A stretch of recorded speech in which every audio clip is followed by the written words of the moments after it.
Assalamualaikum warahmatullahi wabarakatuh. Jumpa lagi dengan saya. Nah, kali ini kita akan belajar tentang keterampilan berpikir tingkat tinggi atau disebut dengan HOTS. Nah, untuk apa kita mempelajari materi ini? Karena materi ini termasuk dalam kompetensi pedagogik yang kita kemas dari sumber SIM PKB. Langsung saja ke materinya ya. Nah, yang pertama kita akan belajar konsep berpikir tingkat tinggi. Apa itu berpikir tingkat tinggi? Keterampilan berpikir tingkat tinggi adalah proses berpikir kompleks dalam menguraikan materi, membuat kesimpulan, membangun representasi, menganalisis, dan membangun hubungan dengan melibatkan aktivitas mental yang paling dasar. Nah, apa saja aspek yang termasuk dalam keterampilan berpikir tingkat tinggi? Itu ada 3 aspek, teman-teman. Nah, aspek ini yang biasanya keluar di tryout P3K ya. Nah, 3 aspek itu adalah yang pertama, transfer of knowledge. Lalu critical and creative thinking dan problem solving.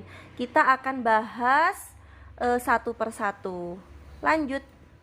Nah, yang pertama kita akan membahas keterampilan berpikir tingkat tinggi sebagai transfer of knowledge. Nah, apa maksudnya? Nah, keterampilan berpikir tingkat tinggi erat kaitannya dengan keterampilan berpikir sesuai dengan ranah kognitif, afektif, dan psikomotor yang menjadi satu kesatuan. Di sini ada kata kunci ya. Biasanya di soal itu yang termasuk transfer of knowledge yang apa? Nah, ini ranah kognitif, afektif, dan psikomotor menjadi satu kesatuan dalam proses mengajar. Nah, menurut Bloom ya, ranah kognitif ya itu ada 6 tingkatan. Sudah dipelajari sebelumnya, ada C1 mengingat, C2 memahami, C3 menerapkan atau mengaplikasikan, C4 menganalisis, C5 menilai, dan C6 adalah mengkreasi atau mencipta. Nah, lalu tingkatan yang mana atau level yang mana yang termasuk dalam HOTS?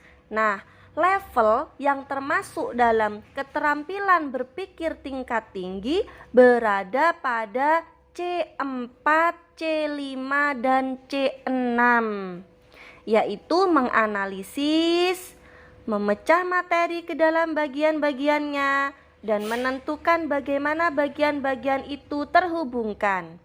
Lalu menilai, membuat pertimbangan berdasarkan kriteria atau standar, dan mengkreasi atau mencipta, yaitu menempatkan unsur-unsur secara bersama untuk membentuk keseluruhan secara koheren atau fungsional.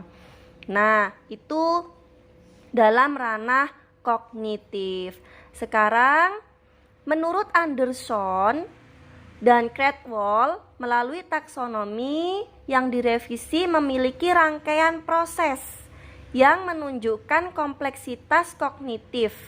Nah, ini ada dimensi pengetahuan ya. Menurut Anderson, dimensi pengetahuan itu ada 4. Yang pertama adalah pengetahuan faktual. Ini biasanya keluar. Nah, apa yang dimaksud dengan pengetahuan faktual? Pengetahuan faktual merupakan pengetahuan terminologi. Nah, terminologi itu meliputi apa? Nama-nama, simbol-simbol verbal dan non-verbal. Contohnya, kata-kata, angka-angka, tanda-tanda, dan gambar-gambar. Pengetahuan faktual ini ya, pengetahuan terminologi ya, lalu pengetahuan yang detail dan elemen-elemen yang spesifik mengacu pada pengetahuan peristiwa-peristiwa, tempat-tempat, orang-orang, tanggal, sumber informasi, dan semacamnya. Nah, teman-teman harus paham apa itu yang termasuk pengetahuan faktual. Lalu yang kedua yakni pengetahuan konseptual. Nah, kalau pengetahuan konseptual adalah pengetahuan klasifikasi dan kategori. Meliputi apa? Kategori, kelas, pembagian, dan penyusunan spesifik yang digunakan dalam pokok bahasan yang berbeda. Nah, apa saja pengetahuan yang termasuk dalam konseptual? Yakni yang pertama, prinsip dan generalisasi. Ini kata kuncinya ya, prinsip dan generalisasi yang cenderung mendominasi suatu disiplin ilmu akademis dan digunakan untuk mempelajari fenomena atau memecahkan masalah-masalah dalam disiplin ilmu. Dan yang kedua, pengetahuan teori, model, dan struktur. Meliputi apa saja? Yaitu pengetahuan mengenai prinsip-prinsip dan generalisasi. Ini kata kuncinya ya.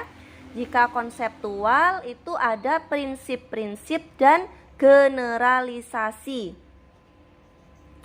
Nah, sekarang yang ketiga yakni pengetahuan prosedural. Nah, dari katanya saja prosedural berarti itu mengacu pada teknik atau langkah-langkah.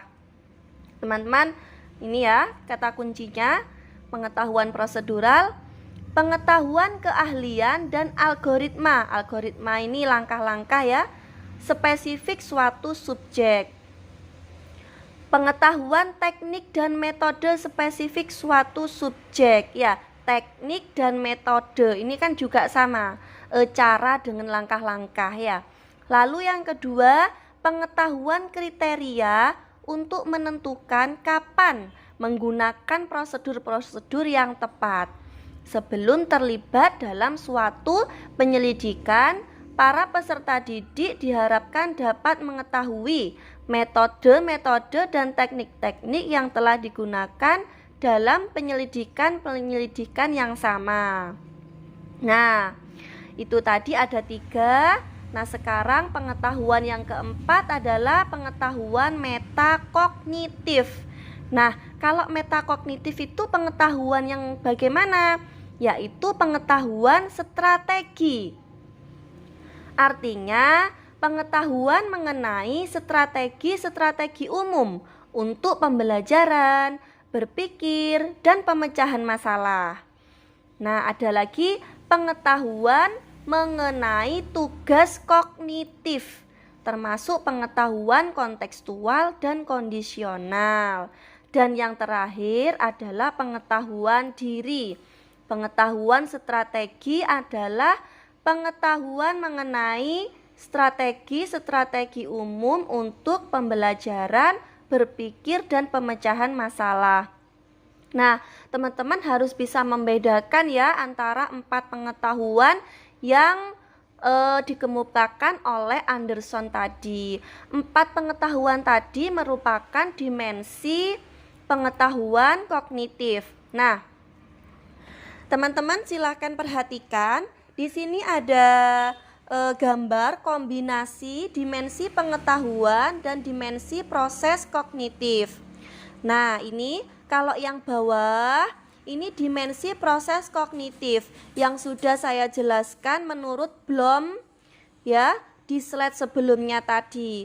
Nah, kalau yang atas ini adalah dimensi pengetahuan yang dikemukakan oleh Anderson.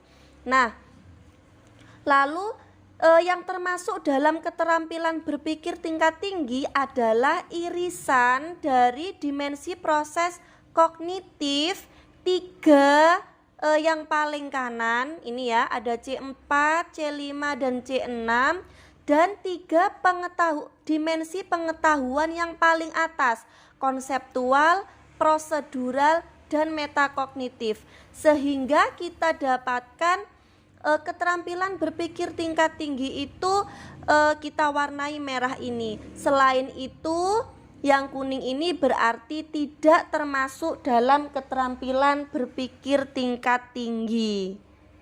Paham ya teman-teman? Nah, ranah kognitif sudah, sekarang kita akan bahas ranah afektif. Nah, seperti halnya dengan ranah kognitif, ranah afektif juga memiliki level. Nah, yang pertama adalah A1, yakni penerimaan. Semacam kepekaan dalam menerima rangsangan atau stimulasi dari luar yang datang pada diri peserta didik. A2, menanggapi suatu sikap yang menunjukkan adanya partisipasi aktif untuk mengikutsertakan dirinya dalam fenomena tertentu dan membuat reaksi terhadapnya dengan salah satu cara. A3, penilaian, memberikan nilai, penghargaan, dan kepercayaan terhadap suatu gejala atau stimulus tertentu. A4, mengelola, konseptualisasi nilai-nilai menjadi sistem nilai serta pemantapan dan prioritas nilai yang telah dimiliki. A5, karakterisasi, keterpaduan semua sistem nilai yang telah dimiliki seseorang yang mempengaruhi pola kepribadian dan tingkah lakunya. Nah, teman-teman, ini juga harus dipahami dan dihafalkan tingkat ranah afektif ya. Nah, lalu yang ketiga adalah ranah psikomotor. Psikomotor itu merupakan keterampilan dalam melakukan pekerjaan dengan melibatkan anggota tubuh yang berkaitan dengan gerak fisik atau motorik. Nah, di sini juga ada level-levelnya. Yang pertama P1, yakni imitasi. Imitasi berarti meniru tindakan seseorang. Ini contohnya, misalnya pada pembelajaran olahraga, guru itu menjelaskan langkah-langkahnya, lalu gurunya juga memberi contoh apa yang akan dilakukan. Nah, siswa meniru, berarti ini dalam level P1 atau imitasi. Nah, yang kedua, P2, manipulasi, berarti melakukan keterampilan atau menghasilkan produk dengan cara mengikuti petunjuk umum, bukan berdasarkan observasi. Nah, tingkatan P2 atau manipulasi contohnya, nah, guru hanya memberikan petunjuk saja, tidak ada contoh gerakan yang akan dilakukan, siswa melakukan atau membuat keterampilan hanya berdasarkan dengan petunjuk saja. Jadi tidak ada contoh yang ditiru. Paham ya perbedaan imitasi dan manipulasi? Lalu yang ketiga adalah presisi. Presisi berarti secara independen melakukan keterampilan atau menghasilkan produk dengan akurasi, proporsi, dan ketepatan. Dalam bahasa sehari-hari, kategori ini dinyatakan sebagai tingkat mahir. Level selanjutnya yakni P4, artikulasi, yakni memodifikasi keterampilan atau produk agar sesuai dengan situasi baru atau menggabungkan lebih dari satu keterampilan dalam urutan harmonis dan konsisten. Dan level yang paling tinggi P5 yakni naturalisasi, artinya menyelesaikan satu atau lebih keterampilan dengan mudah dan membuat keterampilan otomatis dengan tenaga fisik atau mental yang ada. Pada kategori ini, sifat aktivitas telah otomatis, sadar penguasaan aktivitas dan penguasaan. Nah, selanjutnya adalah keterampilan berpikir tingkat tinggi sebagai critical and creative thinking. Ini keterampilan berpikir tingkat tinggi, konsep yang kedua ya. Nah, John Dewey mengemukakan bahwa Berpikir kritis secara esensial sebagai sebuah proses aktif di mana seseorang berpikir segala hal secara mendalam, mengajukan berbagai pertanyaan, menemukan informasi yang relevan daripada menunggu informasi secara aktif. Nah, kita bisa bedakan ya, kalau yang A tadi keterampilan berpikir tingkat tinggi sebagai transfer of knowledge itu yakni afektif, kognitif, dan keterampilan itu menjadi satu keseluruhan. Tapi kalau keterampilan berpikir tingkat tinggi sebagai critical and creative thinking, ini seseorang berpikir segala hal secara mendalam, ya, proses aktif, lalu mengajukan berbagai pertanyaan. Ini teman-teman harus memahami masing-masing dari konsep keterampilan berpikir tingkat tinggi. Lalu elemen apa saja yang termasuk dalam keterampilan berpikir tingkat tinggi sebagai critical and creative thinking? Itu ada 6 elemen yang kita kemas dalam kata ini untuk memudahkan kita menghafal, yaitu Frisco. F yakni fokus, ya, mengidentifikasi masalah dengan baik. R reason, alasan-alasan yang diberikan bersifat logis atau tidak untuk disimpulkan seperti yang telah ditentukan dalam permasalahan. I inference, jika alasan yang dikembangkan itu tepat, maka alasan tersebut harus cukup sampai pada kesimpulan yang sebenarnya. S situation, membandingkan dengan situasi yang sebenarnya. C clarity, harus ada kejelasan, ya, clarity. Lalu overview, pengecekan terhadap sesuatu yang telah ditemukan, diputuskan, diperhatikan, dipelajari, dan disimpulkan. Nah, semoga teman-teman dapat memahami critical and creative thinking. Lalu yang ketiga, keterampilan berpikir tingkat tinggi sebagai problem solving, ya. Ini yang terakhir, problem solving. Di sini ada 6 aspek yang dapat digunakan untuk mengukur sejauh mana keterampilan pemecahan masalah peserta didik. Yang pertama adalah menentukan masalah, mendefinisikan masalah, menjelaskan permasalahan, menentukan kebutuhan data dan informasi yang harus diketahui. Lalu mengeksplorasi masalah, yakni menentukan objek yang berhubungan dengan masalah. Lalu merencanakan solusi, ya, peserta didik mengembangkan rencana apa untuk memecahkan masalah. Yang selanjutnya melaksanakan rencana. Pada tahap ini, peserta didik menerapkan rencana yang telah ditetapkan. Lalu memeriksa solusi, mengevaluasi solusi yang dapat digunakan untuk memecahkan masalah.